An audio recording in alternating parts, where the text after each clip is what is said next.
Here's my completed relocation of my battery into my trunk. You can see I used a marine battery tray for a much bigger battery than what my car normally had, so I made that to take up the slack, stop it from rolling around. It can't move too far in either way. It'll hold it in place, and then the Velcro strap holds it from the top. And then you can see the massive 1/0 or 0 gauge wire that I used.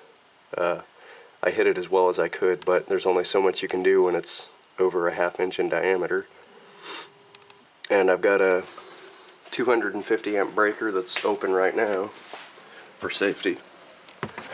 I'll get in here. And here's what the ground cable looks like. This runs out from back here up to there, and then I'll probably be switching to a top post battery when this one dies, but for now, this is how I've got it set up.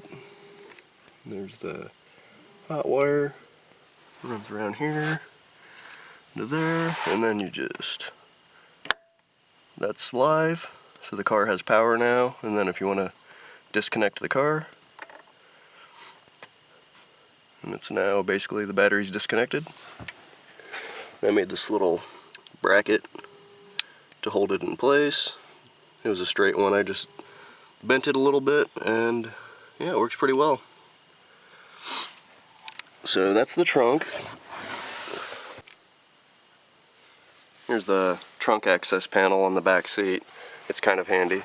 So you pull this out, and then there's the battery and the breaker if you want to disconnect it or anything like that.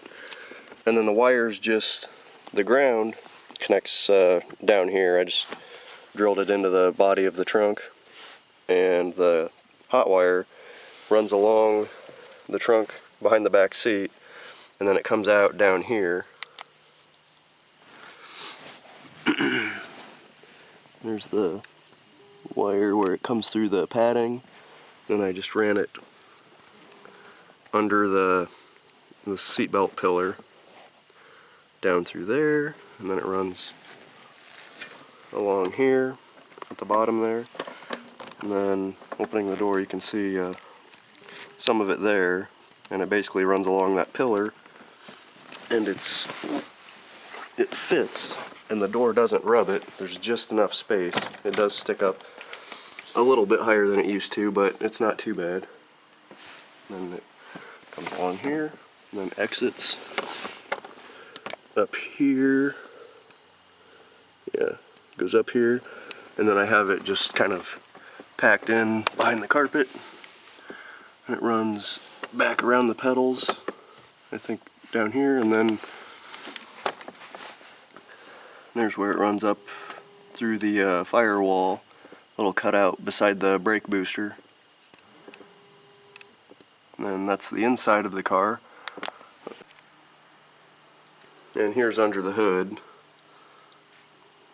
There's where it comes out from the firewall and that little rubber grommet.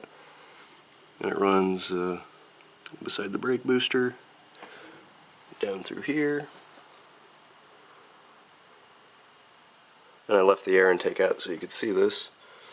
So it just comes along here, and then this is clearly not meant for a car, but I might change it or something. It's just kind of sitting there for now, but it'll stay out of the way, and it'll stop that from the bare terminals from shorting on anything. And I was actually able to recycle GM's battery terminals when I cut off my side posts. I had these 4 gauge.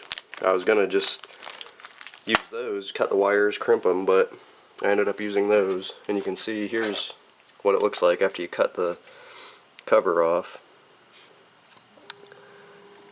So yeah, I just cut that off, and it was already a terminal. So there's the ground for the body, and it's all cleaned off underneath, bare metal. And it's similar to the hot wire. I just ran the two together, used a bolt, and there's that. Here's with everything put back in place, and the factory airbox and stuff won't be staying for long. But look at that.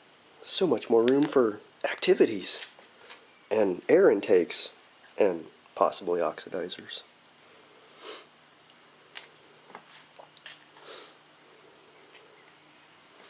See the wire running through there. Yeah, I've got it zip tied in a couple places. It should stay. Won't be needing that anymore. Alright, the moment of truth. So it's connected.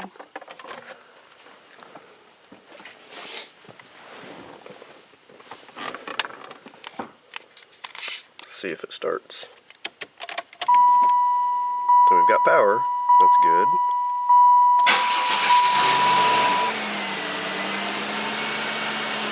Sweet.